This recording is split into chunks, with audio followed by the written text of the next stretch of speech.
السلام علیکم۔ سب سے پہلے آپ بجٹ کو سمجھو، بجٹ ہے کیا چیز، آپ کتنے خرچے کر رہے ہو اور آپ کے پاس انکم کتنا آ رہا ہے، ان کو مد نظر رکھتے ہوئے ایک ایسی لسٹ بنانا تاکہ آپ کو کچھ نقصان نہ پہنچ سکے اکانومیکلی۔ تو یہ جو آپ لسٹ بنا رہے ہیں اس پروسیس کو ہم کہتے ہیں بجٹ۔ یہی چیز ہم اپنے جیب کے لیے بھی کرتے ہیں، لوگ اپنے گھروں کے لیے بھی کرتے ہیں، اور یہی چیز ملک کے لیے بھی کیا جاتا ہے تاکہ ملک کو خسارے سے اوور آل لاس سے بچایا جا سکے۔ تو 2022 اور 23 میں جو بجٹ نکلا تھا اس کی سمری یہاں پر موجود ہے۔ سب سے پہلے آپ نے ریسورسز کو سمجھنا ہے۔ ریسورسز کیا چیز ہے؟ ریسورسز کا سادہ مطلب ہے انکم۔ ہمارے ملک میں پیسے آئیں گے کہاں سے، کل کتنے پیسے آئیں گے، اور جو آ رہے ہیں ان کو خرچ کس طرح سے کیا جائے گا، اس کو ہم کہتے ہیں ایکسپینڈیچر۔ تو سب سے پہلے تو ہم نے یہ دیکھنا ہے کہ آئیں گے کہاں سے اور کتنے آئیں گے، اس کا حساب لگا کر اس کے بعد پھر ہم نے یہ دیکھنا ہے کہ کہاں پر کتنی ضرورت ہے اور ہم کتنا خرچ کریں گے تاکہ ہم خسارے میں نہ آ جائیں۔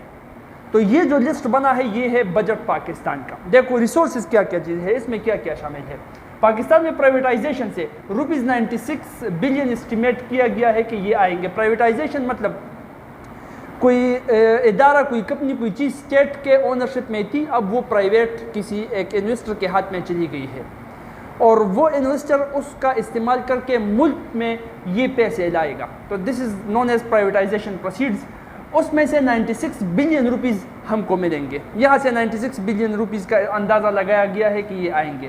اس کے بعد اکنامک بینک باروئنگ مطلب قرض لینا۔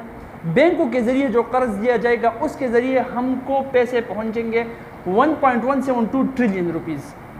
اس کے بعد پروونشل سرپلس کا جو اسٹیمیٹ لگایا گیا ہے، صوبوں سے جو سرپلس کا مطلب ایکسٹرا، اس کا جو اندازہ لگایا گیا ہے وہ تقریباً آ رہا ہے ₹800 billion. 800 billion rupees provincial surplus سے ہم کو ملیں گے۔ نیٹ ایکسٹرنل ریسپٹ سے ہم کو 533 بلین روپیز ملیں گے۔ نیٹ ایکسٹرنل ریسپٹس میں سے یہ پروجیکٹس، یہ ایڈز، لونز وغیرہ یہ بھی آ جاتے ہیں ایکسٹرنل سے جو آ رہے ہیں۔ تو یہ ایکسٹرنل نیٹ مطلب تمام ٹوٹل، وہ تو آپ جانتے ہو۔ نیٹ ایکسٹرنل ریسپٹس میں سے ہم کو ملیں گے 533 بلین روپیز۔ نان بینک باروئنگ مطلب قرض لینا لیکن بینک کے ذریعے سے نہیں، وہ جو اس کے ذریعے جو ہمارے ملک میں پیسہ آئے گا اس کا اسٹیمیٹ لگایا گیا ہے، اور وہ ہے تقریباً ₹2 ٹریلین روپیہ، ڈالر کی بات نہیں ہو رہی، ٹھیک ہے۔ نیٹ ریونیو ریسپٹس، دیکھو ایک تو ٹیکس ریونیو ہوتا ہے، ایک نان ٹیکس ریونیو ہوتا ہے۔ ٹیکس ریونیو مطلب ٹیکسز کے ذریعے جو پیسے کلیکٹ کیے جاتے ہیں وہ ہے ٹیکس ریونیو، سمپل سی بات ہے۔ نان ٹیکس ریونیو اور وہ سورسز ہے جس سے پیسہ کلیکٹ کیا جاتا ہے لیکن ٹیکسز کے ذریعے نہیں، ایسے کلیکٹ کیا جاتا ہے۔ اس میں سے مختلف قسم کے سورسز آ جاتے ہیں، اور گرانٹس، لونز وغیرہ بھی، وہ بھی آپ اس میں شامل کر سکتے ہیں، ٹیکس کے علاوہ جو پیسہ آ رہا ہے۔ تو تمام کو ہم پھر کہتے ہیں نیٹ ریونیو ریسپٹس۔ اس کا جو اندازہ لگایا گیا ہے وہ ہے ₹4.9 ٹریلین روپیز، وہ آئیں گے۔ تو ان تمام کو جب ہم جمع کریں تو ہمارے ملک میں جو انکم آئے گا وہ ہوگا round about 9.5 trillion rupees, 9.5 trillion Urdu میں ہم کیا کہیں گے، کھرب۔ اتنے کھرب روپے ٹوٹل ہمارے ملک میں اس سال انکم آئے گا۔ تو اب ہمیں خرچ کرنے ہیں 9.5 ٹریلین روپیز۔ اگر اس میں سے بچا سکتے ہیں تو اور بھی اچھی بات ہے، لیکن بچانا تو دور کی بات ہے، ہمارے اوپر اتنا قرض ہے کہ ہم نقصان میں نہ آ جائے، بس یہی کافی ہے۔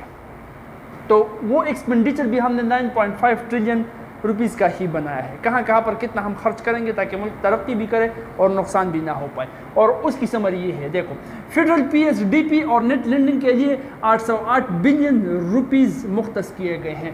یہ ڈیولپمنٹل سیکٹر کے لیے ہے، مطلب یہ روڈ، ڈیمز وغیرہ بنانا، جتنے بھی ڈیولپمنٹل کام ہے اس کے لیے مختص کیے گئے روپیہ جو ہے وہ 808 بلین روپیز ہے۔ ترقیاتی کاموں کے لیے جو روپیہ مختص کیا گیا ہے۔ ڈیزاسٹرز کے لیے جو پیسہ رکھا گیا ہے، ڈیزاسٹر مطلب اچانک کوئی حادثہ، زلزلہ وغیرہ گیا، سیلاب وغیرہ گیا، جس طرح گھر میں ہم پیسے رکھتے ہیں کہ اچانک کوئی بیماری آ جائے تاکہ ہمارے پاس پھر پیسے ہو اس کے علاج کے لیے، اسی طرح ملک میں بھی پیسے رکھے جاتے ہیں، کوئی سیلاب سے، کوئی زلزلے سے کوئی نقصان پہنچے، پھر اس پیسوں سے ہم اس نقصان کا ازالہ کر سکیں، اس لیے ہم پیسے رکھتے ہیں، اس کے لیے مختص کر سکتے ہیں۔ تو وہ ₹200 بلین اس کے لیے مختص کیے گئے ہیں۔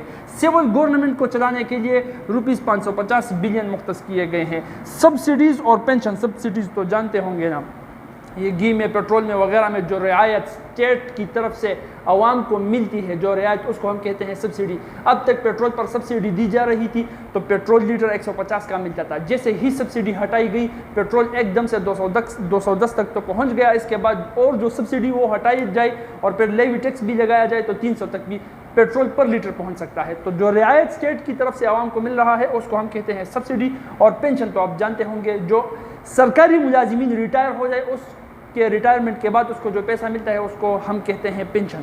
اس کے لیے جو پیسے مختص کیے گئے ہیں وہ ہیں ₹1.2 ٹریلین روپے ہیں۔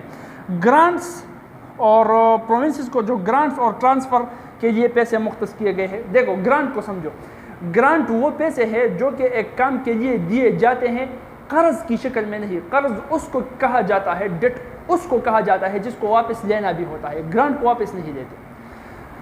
کسی بزنس کے لیے پیسے دیے گئے، اسٹوڈنٹس کے ایجوکیشن کے لیے پیسے گئے اور اس پیسوں کو واپس نہیں لیا جاتا، اس کو ہم کہتے ہیں گرانٹ۔ تو یہ گرانٹ اور ٹرانسفر کو آپ کہہ سکتے ہیں کہ خیرات کے پیسوں کو ہم گرانٹس کہہ سکتے ہیں، یہ بھی آپ کہہ سکتے ہیں۔ تو گرانٹ اور پروونسز کو جو گرانٹس اور ٹرانسفر ہے اس کے لیے جو روپیہ مختص کیا گیا ہے وہ ہے 1.2 ٹریلین روپیز۔ ڈیفنس مطلب دفاع کے لیے، دفاع کی دفاعی جو سروسز ہے، ڈیفنس افیئرز اور سروسز کے لیے، اس کے لیے 0.52 ٹریلین روپیز مختص کیے گئے ہیں۔ اور سب سے زیادہ قرض کی ادائیگی کے لیے پیسے رکھے گئے ہیں، چونکہ ہم سب سے زیادہ قرض دار ہیں تو قرض کی ادائیگی کے لیے جو روپیہ رکھا گیا ہے، مختص کیا گیا ہے وہ سب سے زیادہ ہے اور وہ ہے 3.95 trillion rupees for debt payments. اس طرح ایجوکیشن کے لیے 90 بلین روپیز ہے، ہیلتھ کے لیے 90 بلین روپیز ہے۔ تمام اس میں نے نہیں لکھے، یہ شارٹ سمری میں نے بنائی ہے۔ کل کو جمع کر کے یہی 9.5 ٹریلین روپیہ بنتا ہے۔ تو ریسورسز بھی ہماری 9.5 ٹریلین روپیہ کا تھی اور اس کو ایکسپینڈ کرنے کے لیے ایکسپینڈیچر جو ہم نے بنایا وہ بھی 9.5 ٹریلین روپیہ کا ہے۔ اب بجٹ کو بیلنس کرنے کے لیے، ملک کو خسارے سے بچانے کے لیے اکنامکس ایکسپرٹس نے یہ اسٹیمیٹ کیا ہے، یہ اندازہ لگایا ہے کہ اگر ہمارا اکنامک گروتھ 5% ہو، 5% کی ریٹ سے کی شرح سے ہماری اکانومی، ہمارا اقتصادی حالات اوپر کی طرف چلا جائے اور ہمارا جو انفلیشن ہے وہ 11.5% سے زیادہ نہ ہو، تب ہمارا جا کے بجٹ بیلنس ہو سکتا ہے، تب جا کے ہم خسارے سے بچ سکتے ہیں۔ انفلیشن کسے کہتے ہیں؟ یہ جو ہمارا روپیہ سستا ہوتا ہے ڈالر کے نسبت، اس کو کہا جاتا ہے ان شارٹ، اس کو کہا جاتا ہے انفلیشن۔ آپ کو پتہ ہے کہ منی، پیسوں کا کنسیپٹ کیا ہے۔ پیسوں کے پیچھے گولڈ پڑا ہوا ہوتا ہے اسٹیٹ بینک میں، اس کے گولڈ کے عوض جتنے رسید ہوتے ہیں تو جتنے زیادہ رسید ہو مطلب زیادہ نوٹ چھاپے جاتے ہیں اتنا رسید کا قیمت کم ہوتا جاتا ہے، اور جتنا رسید کا قیمت کم ہوتا جاتا ہے اس کو ہم کہتے ہیں انفلیشن۔ تو انفلیشن کی پرسنٹیج جتنی بڑھتی ہے اس کا مطلب اتنا پیسہ گرتا ہے، اور جتنا انفلیشن کے پرسنٹیج نیچے آتا ہے اس کا مطلب اتنا پیسہ مہنگا ہو جاتا ہے۔ تو ہماری انفلیشن ریٹ اگر 11.5% ہو، اس سے نہ بڑھے، اور گروتھ، اکنامک جو گروتھ ہے، اقتصادی حالات کی جو بڑھوتری ہے وہ 5% ہو، تب جا کے ہم خسارے سے بچ سکتے ہیں اور ہمارا ملک اچھا خاصا ترقی کی طرف جا سکتا ہے۔ ایکسپورٹ کا اندازہ لگایا گیا ہے کہ وہ $35 بلین کا ہوگا، امپورٹ کا اندازہ لگایا گیا ہے کہ وہ $70 بلین کا ہوگا۔ اب یہاں پر دیکھو غور کے ساتھ، امپورٹ درآمدات جو ہم اپنے ملک کے اندر لاتے ہیں، ایکسپورٹ جو ہم بیچتے ہیں اپنے ملک سے دوسرے ممالک میں باہر لے جاتے ہیں، تو ہمارا جو ایکسپورٹ ہے وہ $35 بلین کا ہے، اور جو امپورٹ ہے جو ہم خریدتے ہیں وہ $70 بلین کا ہے۔ مطلب ہم سامان بیچ اتنے نہیں رہے جتنا خرید رہے ہیں، ایک کا ڈبل خرید رہے ہیں۔ تو اس کو ہم پھر کہتے ہیں ٹریڈ ڈیفیسٹ، تجارت کا خسارہ، اور اس کو رکھا گیا 2.2% آف دا GDP۔ اس سے زیادہ خسارہ ہم نہیں کریں گے، کوشش کریں گے کہ 2.2% آف دا GDP یہ ٹریڈ ڈیفیسٹ ہم کو ہو جائے۔ ریمیٹنسز فورکاسٹڈ، دیکھو ریمیٹنسز تو ہر اس پیسے کو کہتے ہیں جو بھیجا جاتا ہے کسی چیز کے لیے، لیکن اب عموماً یہ ٹرم استعمال ہوتا ہے ان پیسوں کے لیے جو باہر ممالک سے ہمارے ملک میں کوئی بیچتا ہے۔ زیادہ تر جو یہ ہمارے بھائی لوگ دبئی، سعودی عرب میں ہوتے ہیں، وہ جو پیسے اپنے گھر کو بیچتے ہیں زیادہ تر اس کو ایز اے ریمیٹنسز کاؤنٹ کیا جاتا ہے۔ تو اس کی پریڈکشن لگائی گئی ہے کہ وہ $33.2 بلین ہوں گے، 33.2 ارب ڈالر۔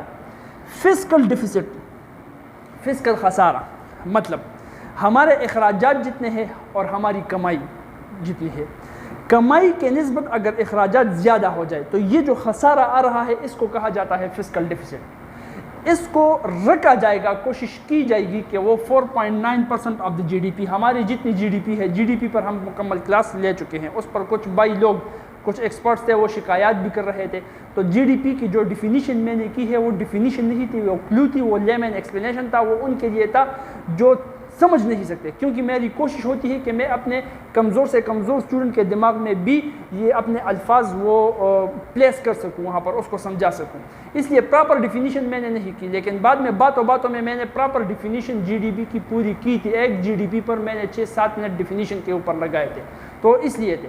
باقی پر اسٹوڈنٹس نوٹس دیکھ سکتے ہیں، وہ اتنے ان پڑھ نہیں ہوتے، نوٹس دیکھنے کے بعد وہ پراپر ڈیفینیشن سیکھ سکتے ہیں وہاں سے، تو میرا کم سمجھانا ہے، صرف سٹائل لگانا نہیں ہے کہ سٹائلش طریقے سے میں ڈیفینیشن کر سکوں۔ اینی ہاؤ کہیں اور یہ ٹاپک چلا جائے گا، میرا مطلب یہ ہے کہ اس کو ہم فزیکل ڈیفیسٹ کہتے ہیں، اگر ہمارے اخراجات ہمارے انکم سے زیادہ ہو جائے تو جو خسارہ آ رہا ہے دیٹ از فزیکل ڈیفیسٹ، کوشش کیا جائے گا کہ 4.9% آف جی ڈی پی جتنی ہے اس کی 4.9% لی جائے گی، وہ خسارہ جو آ رہا ہے اتنے خسارے سے زیادہ ہم کوشش کریں گے کہ زیادہ نقصان ہم کو نہ ہو۔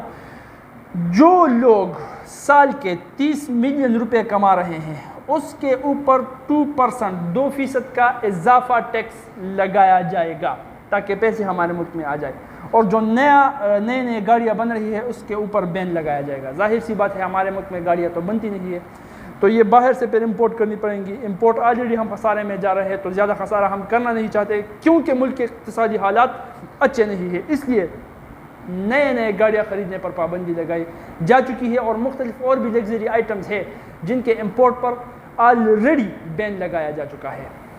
اب اور آج یہاں پر اگر آپ دیکھو اور پچھلے بجٹ کے ساتھ اس کو ریلیٹ کرو تو ڈیولپمنٹل سیکٹر میں سے بھی 11% کٹ کر دیا گئے ہیں، اضافہ نہیں کیا گیا ہے۔ ہیلتھ سیکٹر میں سے بھی 31% کو کٹ کر دیا گیا ہے، اضافہ نہیں ہوا ہے۔